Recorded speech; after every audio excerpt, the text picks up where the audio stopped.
Hello. Okay. Good afternoon, everybody. Thank you for joining us. Um,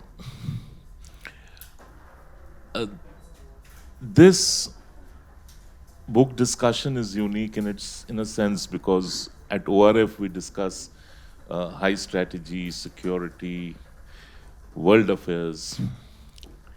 But the reason we thought we would do it is because this is the first book of its kind. Because it talks of a horrific atrocity that happened in Bengal in 1978. And Marichjhapi, the Sundarban Delta island where it happened, has forever remained imprinted on the Bengali mind. Yet it requires national attention because it also shows how something which marks the intersection of human migration, social dynamics, caste and identity politics in a very twisted manner. And the left's, especially the Marxist approach towards dealing with human misery that does not fit into its uh, matrix of politics. Deep Haldar, the author of the book, whom I have known for some time, what he did was he went out and met survivors of that tragedy and he recorded their voices. I will let him speak about the book and then I would request Vivek Debroy and Sanjeev Sanyal and Nishtha Gautam to comment on it. And if it excites you, we'll take questions after that. Over to you, Deep. Just keep it brief. Thank you, Kanchanda. Hello, everyone.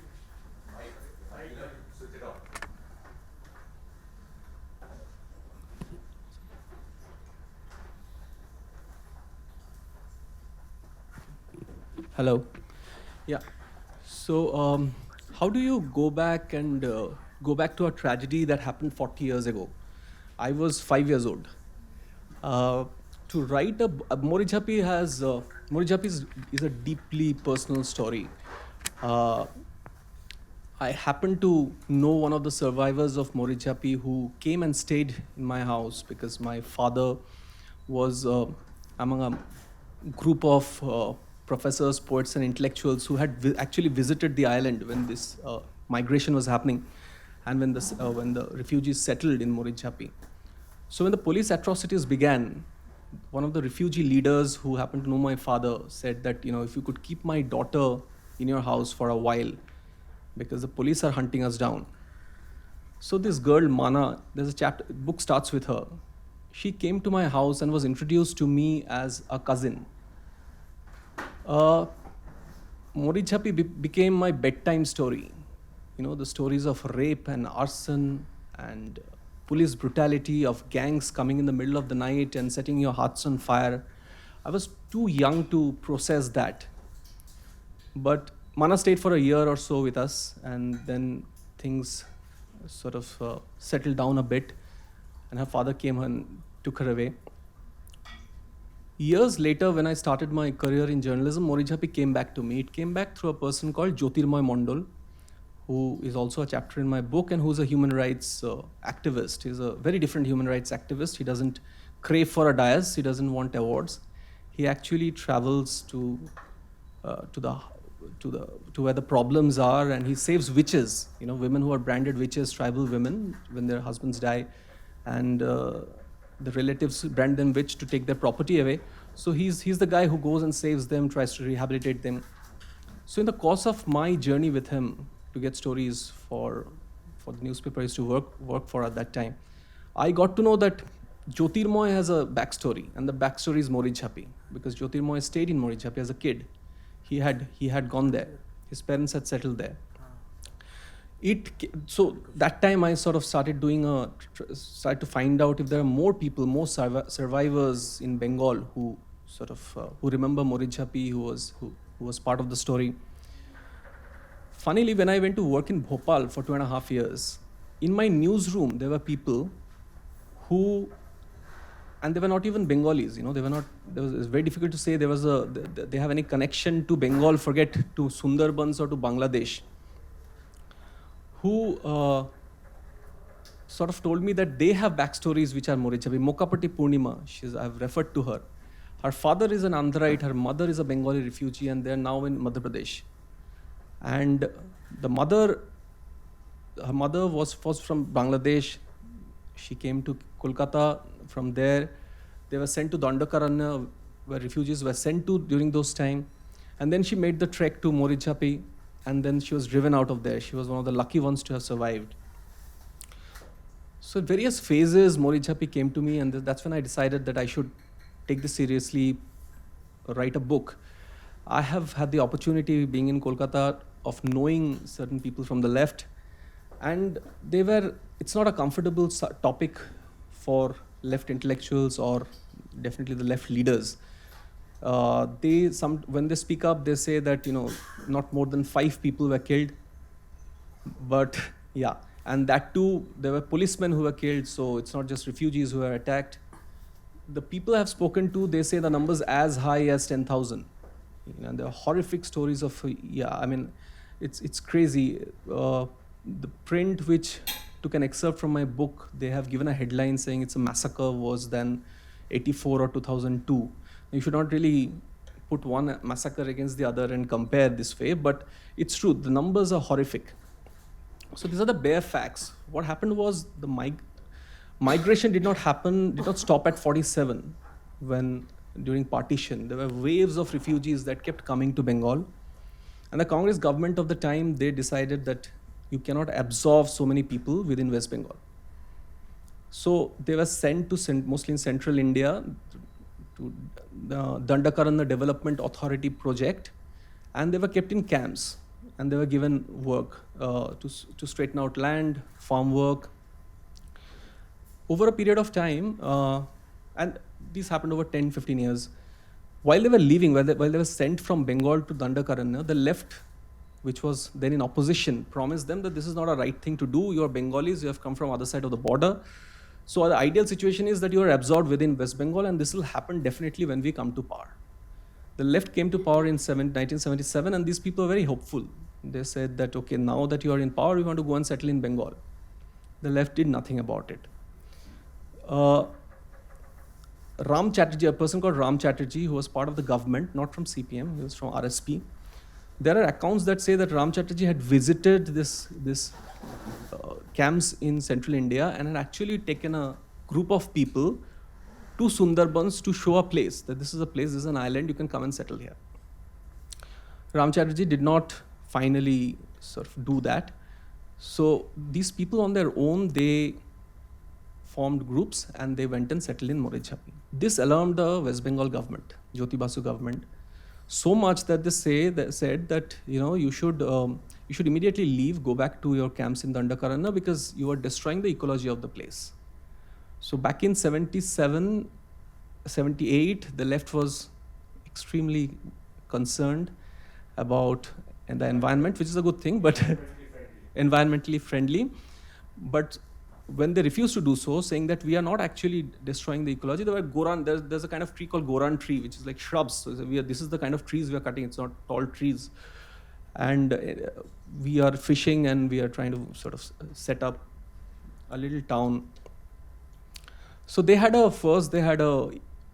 economic blockade the last week of January 1979. 15 days, so you didn't have drinking water in Marichjhapi. So you had to travel by boat to the next island, which is Kumirmari, to get water. So for 15 days, there were police launches surrounding the island. 15 days without water and also other supplies. A lot of people died during this time. But that did not break the resolve of these people. So the left started sending policemen inside the island. Women were picked up, raped, many disappeared, babies were killed.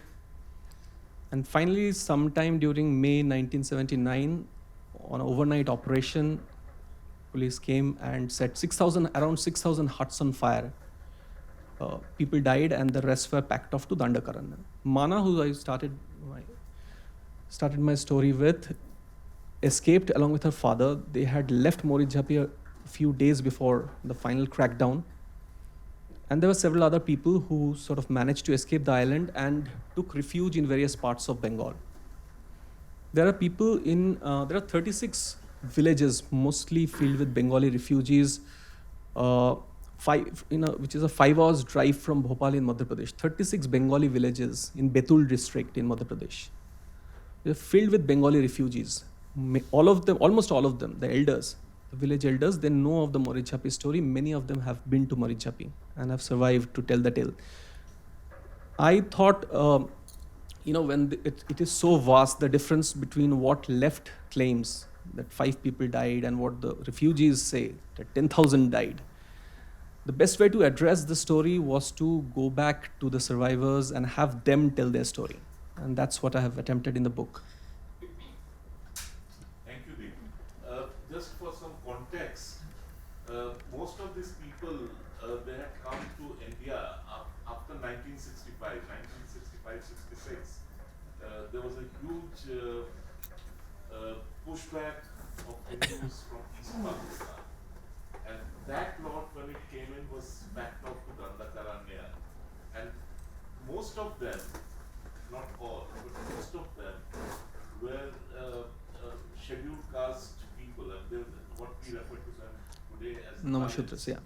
So maybe Vivek and Sanjeev and others would comment on whether this was part of the CPM's attempt to deal with what they foresaw as potential Dalit assertions in West Bengal. Vivek, can you lead us on to that? Good afternoon, ladies and gentlemen, and thank you, Kanchan, for having invited me here. I'm not going to lead anyone anywhere. I have some comments to make. Let me first congratulate Deep Haldar. I first thought that your name was spelled D-V-E-E-P. No, not weep, as in deep, as in island. Let me congratulate him because I think this is the first proper book that we have on Marichjhapi. Yes, there were references tangentially in Amitav Ghosh. Yes, a little bit of what I say will probably be easier to understand if you happen to be a Bengali, but I cannot ensure that. There were probably stray references in some stuff that Shunil Ganguly wrote. And if my memory serves me right, also Ananda Shankar Roy also has written a little bit. The bare bones of what happened is what Kanchan has already described and Deep also indicated. Centered on 3 days in May in 1979. Centered on 3 days that should have shaken the world but did not. But I think it's more about the left. It's more than just about the left. Which is why I hope that this is only the beginnings of documenting something that has not been documented and something that we in an independent country should be ashamed of. But like I said, I don't think it's only about the left. It's also about Bengalis and what we mean by Bengalis. And what I mean by that is to use specific terms. These people well, I don't like the word Dalit because it puts in a hold all too many different things. These were and you could correct me because I'm saying all this on the basis of my impressions, and they're not even based on your book, on whatever I remember. These are what in Bengal are called Nomoshudros, most of them. And to me, the question begins even earlier. The question begins in the 1930s. And the reason I'm flagging the 1930s is in the 1930s, the British brought a lot of people who came primarily from Khulna to work as labor in the Sundarbans area. And many of them were Namasudras. There were local people there whom, for want of a better word, let me call Chandal.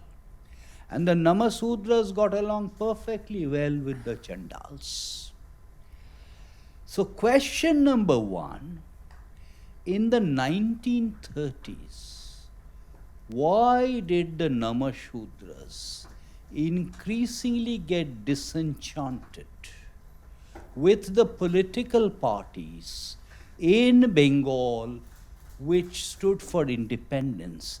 And why did they take a conscious decision after independence and after partition to go back to East Pakistan? So this is one question I want to flag. They could have stayed on, they went back. Question number two, as Kanchan mentioned, subsequently they left East Pakistan. West Bengal, as we know it now, has seen a lot of immigration, forced immigration from East Pakistan. It's happened before 71. It's happened after 71. You'll see it documented in films. But in the popular Bengali imagination, what grabs attention is the Sanyals, the Chatterjees, the Banerjees, not the Devroys. Devroys are not a very common surname. Not Namashudras. So when the Namashudras came back, no one was interested in the Namashudras, full stop. So let us also recognize this much before the left front government actually enters the picture. These are not PLUs, they are not people like us. So where do we pack them off? We pack them off to Dandakaranya. And Dandakaranya, to go back thousands of years, was a place where you sent off people who were to be punished, to be given a danda. So an aranya where danda is to be given is Dandakaranya, is the back of beyond. It may have been the back of beyond thousands of years ago, it continued to be the back of beyond now. The next question that arises is, let's not use the word left. And I'm glad Deep has flagged this. Because the left then had different parties as part of that amorphous left. And there were some members of the left constituency, of the left collective entity, particularly the RSP, which told all of these people, I think there were about 150,000 of them or something like that. There were about 150,000 of them, told them that, why are you here in the back of beyond? Come back, come to the Sundarbans. So some of them, I don't know how many, probably about 40,000 odd, they came back to Sundarbans. The next question to ask is, much before May 79, here are these people who came back and located themselves on this island in the Sundarbans, which to the best of my understanding is outside the forest area. It was not part of the forest area. And here is an island, as far as I understand, outside the forest area. They have relocated themselves there, and the government provides them nothing. They do everything themselves. Whether it is getting water, getting this, getting that, with the cooperation of who I have described as the Chandals, and no one gives a damn.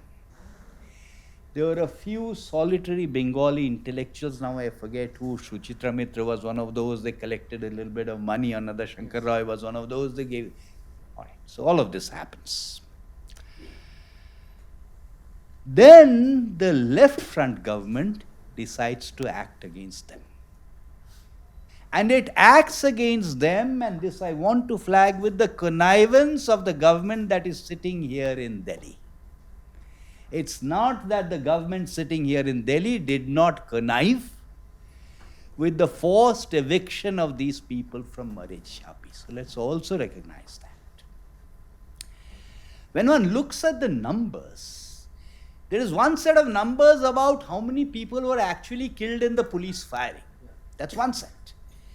But the bigger one is when the economic blockade results in the death of people, results in disease, results in subsequent deaths. And there, it may very well have been 5,000, maybe not 10,000, but it may very well have been 5,000. We therefore need to question not just the left, but also the so-called Bengali intellectual circuit, which again did not seem to give a damn. No one cared. This was happening, so what? We also need to talk about the role of the police. And this is police, what was that person's name? This was the police commissioner who had distinguished himself, who had distinguished himself during the Naxalite movement by killing people at random. No, there's the other one also, Runu Gohani, and there's the other one, Gupta, whatever. This happens. I think the next little bit in this is when it comes to documenting this. Again, no one is interested. Why do we have to wait for 40 years for this to be documented? And the reason no documentation has been attempted is because they were not people like us. And in one particular instance where someone tried to document it, what is his name? Ross Malik. Ross Malik. It's a case of ostracization and generally being ignored. And of course, the standard left line, which is there, Marichjhapi finds a passing mention in the autobiography that Biplab Das Gupta wrote, where he dismisses it, saying that it was just a capitalist conspiracy to discredit the left front government, so on and so forth. So there are all these bits and pieces, different layers, and I do not think you get a complete picture of what happened in Marichjhapi. I'm not denigrating what he's done. As I said, I compliment him for having attempted to document what he himself calls an oral history. It's not a complete history of Marichjhapi. But that complete history of Marichjhapi is still waiting to be written, covering all of these, because all Bengalis, not just the left, all Indians are in one fashion or other complicit in the guilt. Thank you. Thank you, Vivek. This is the reason why I think that Marichjhapi should actually become, or should get the attention of the entire country. This ostracization of people who talked or wrote about Marichjhapi.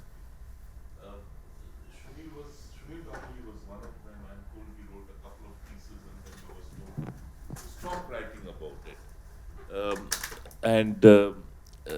Others who wanted to write about it were told not to write about it. And finally, it just sort of fell off the radar till Amitabh Ghosh wrote his book, The Hungry Tide.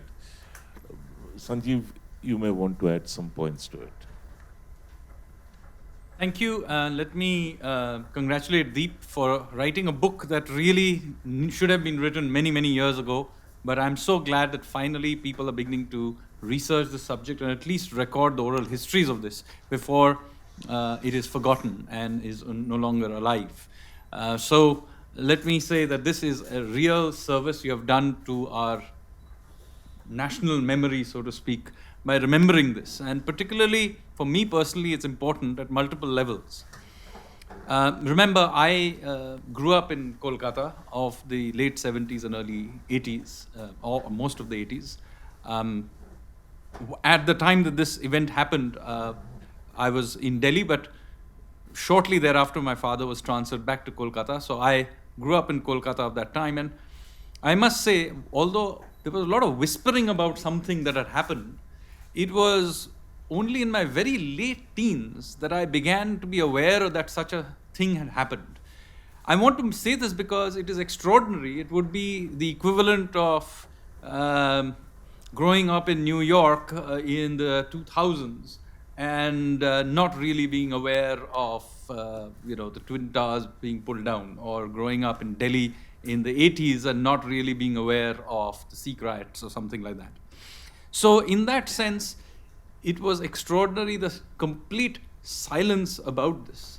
And there were whispers, and by the way, I lived in a government colony, so many of the participants in this would have actually, I probably know personally, and it's still not very clear who did what, incidentally.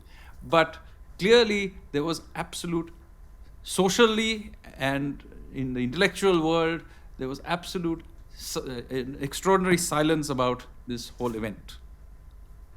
Now, it is not just because it was a painful event. Bengali history of the 20th century is especially painful.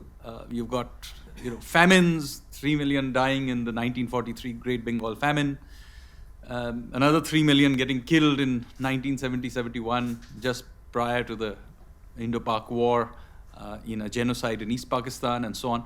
So it's a very painful history, but this episode somehow, at least those episodes are now being talked about, but this particular episode seems to have been completely forgotten.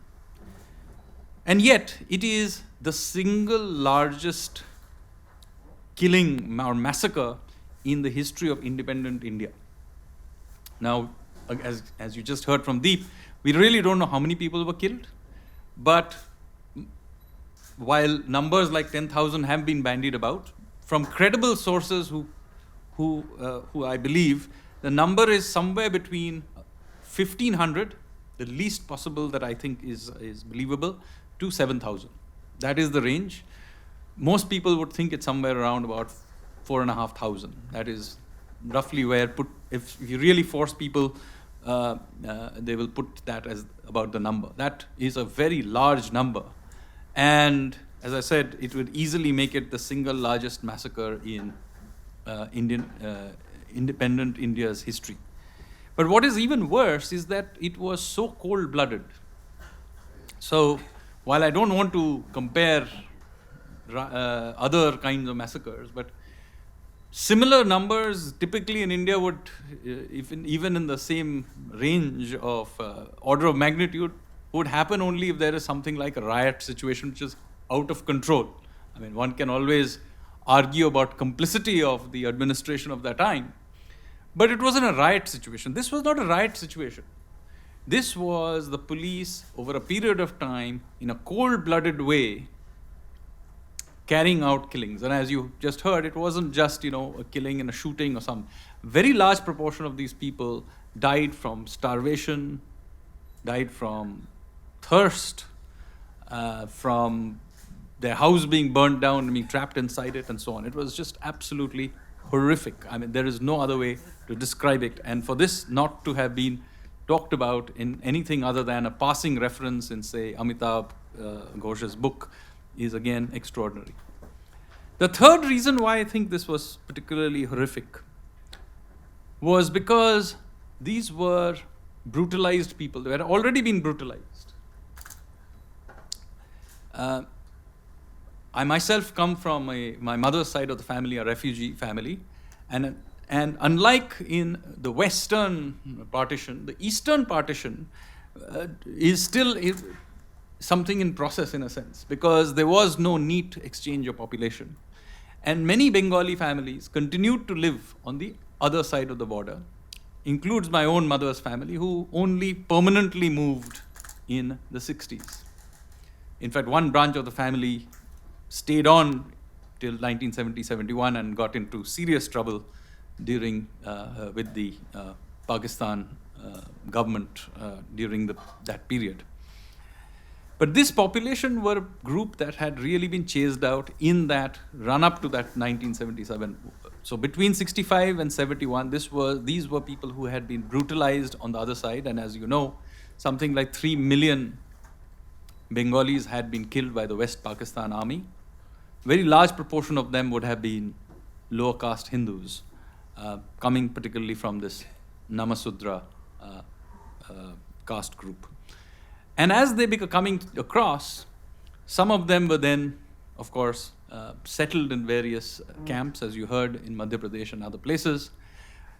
And then this brutalized group is given this hope by the political parties who capture power in 1977 from the left. And then one of the constituents, the RSP, of this left government that comes to power, then begins to encourage them to move to a certain area, this island called Marichjhapi.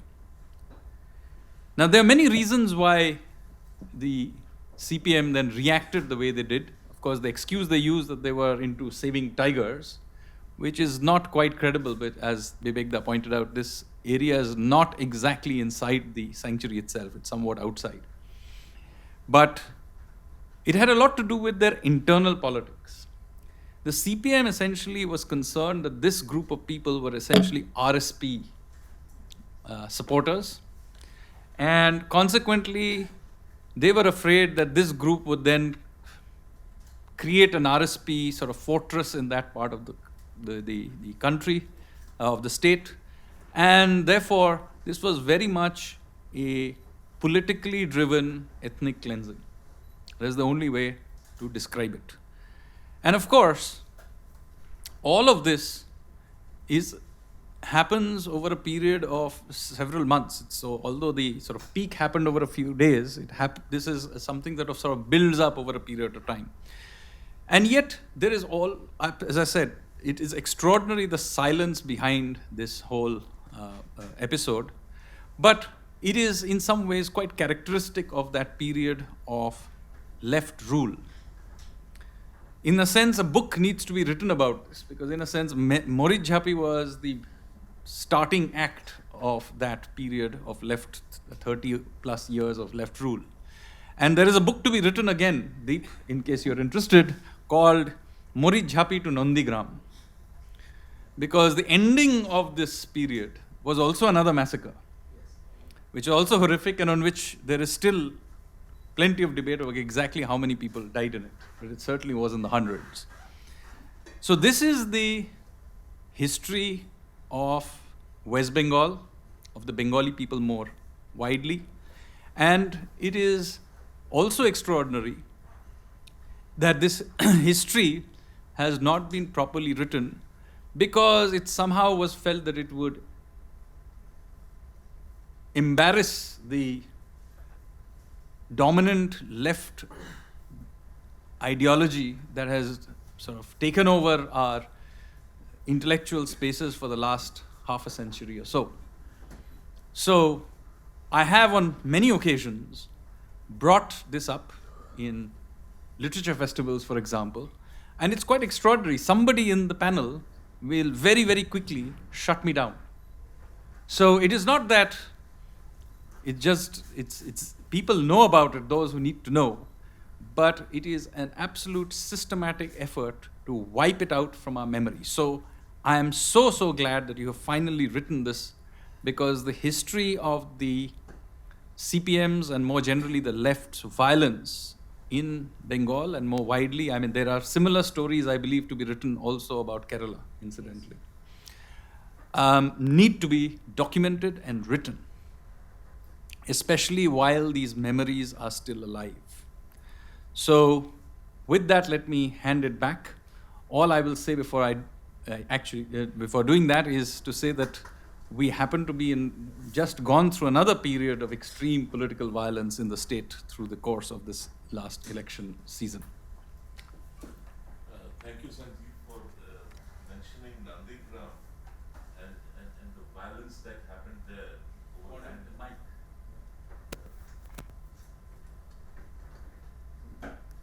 Thank you for mentioning Nandigram and the violence that happened there.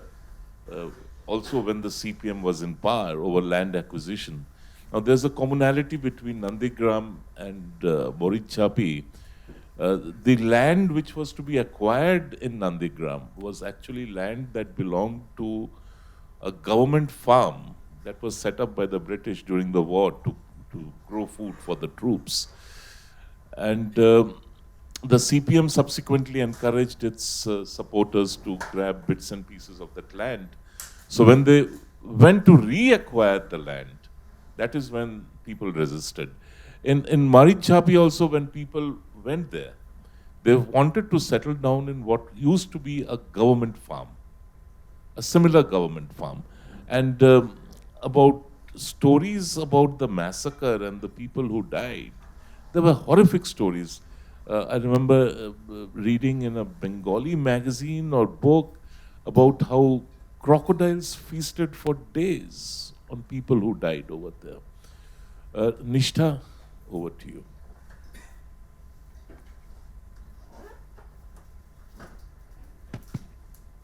With 3 stitches in my right leg, being the only woman and being the only non-Bengali on the panel, I'm literally out on a limb here. Right, so, okay, so I've known Deep. His name is Deepayan. He's quite embarrassed about that. Refused to use it anywhere. Anyway, so when Deepayan was writing this book 5 years back, he just told me this story. Okay, so do you know about Marichjhapi? And I was like, yes, maybe, but I'm not sure. And he told me the story of Mana Golda, the woman that he starts this book with. And it's fantastic how, since everybody is quoting Amitav Ghosh, how these personal memories actually fill in the gaps which are left by official histories. Never do you find a mention of Marichjhapi apart from, say, these anecdotes or these scattered references here and there. And what exactly are these gaps? These gaps are essentially the narratives of the marginalized, because subaltern cannot sleep. They do not speak because they're not allowed to speak. They are not remembered because people who want to speak about the subaltern are also not allowed to speak, which Mr. Debroy very interestingly pointed out, and also Sanjeev, being talked down or being silenced. What this book actually does is very interesting. It does not give you a very academic look into a particular event in the history which doesn't get talked about. It is talking about people. It actually, since I've read the book cover to cover, it reads like a racy thriller. It's about the stories of people. And the first chapter is about this man, Jyotirmoy Mondal. And the story that he's narrating is that of his father. And only in the last paragraph do we come to know that it is about his own father that he's talking about. So such is the narrative style. And I'm sure there are many Game of Thrones fans here. And the last episode,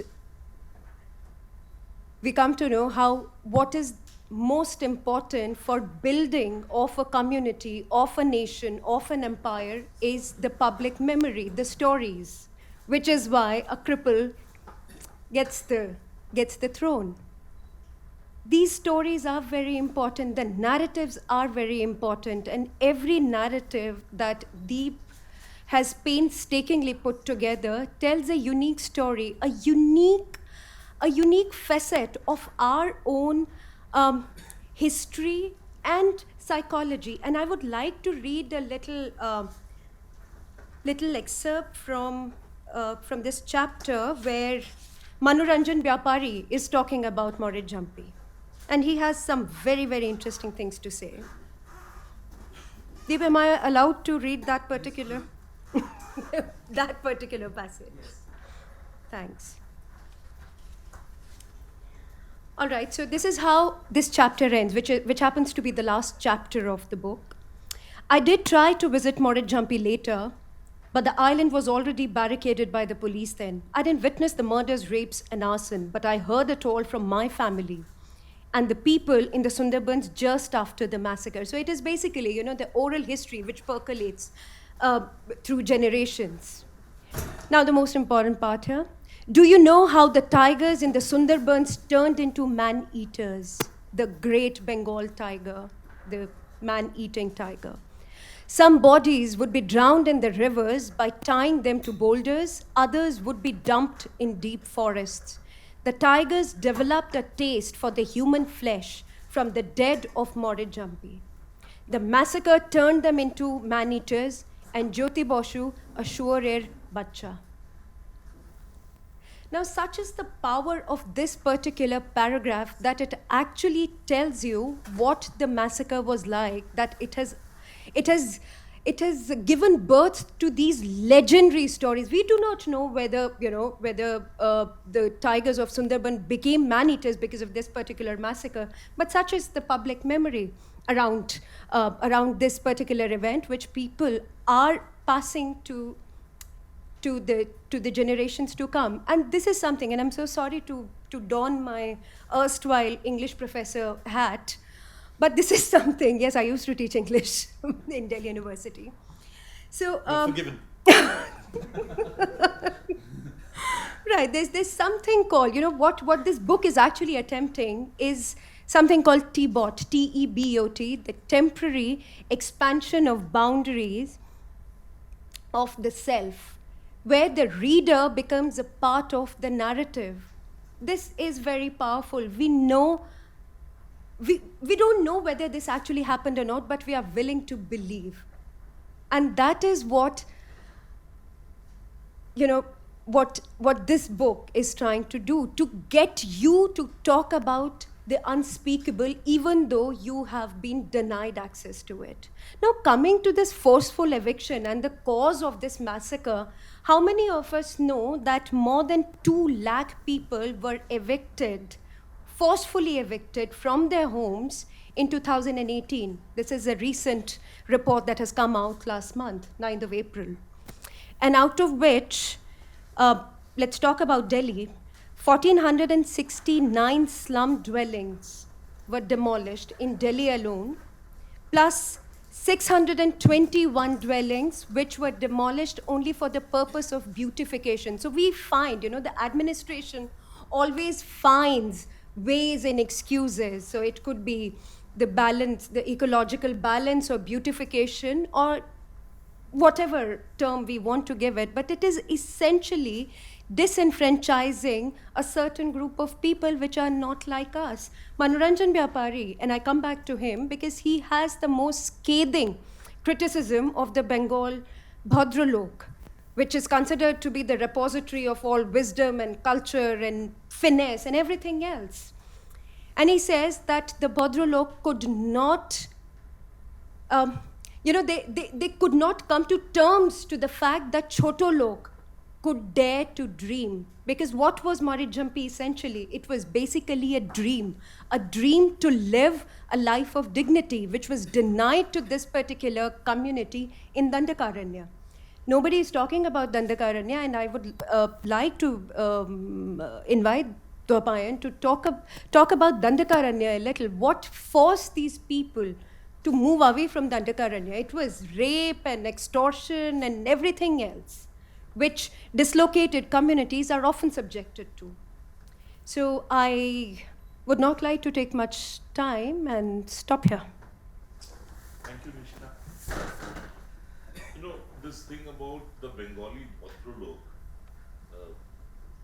as Mike, brother.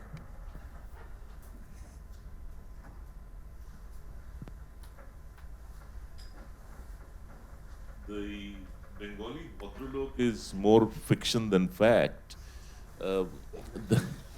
That apart, I was reminded, Dr. Ashok Mitra, the famous economist who was then finance minister of West Bengal, he had once famously said, "I am not a Bhadralok, I am a communist." So it is when you make that transition that you lose sense of right and wrong. And Marichjhapi remains um, an eternal symbol of what happens when you lose that sense of right and wrong. Thank you, all the speakers.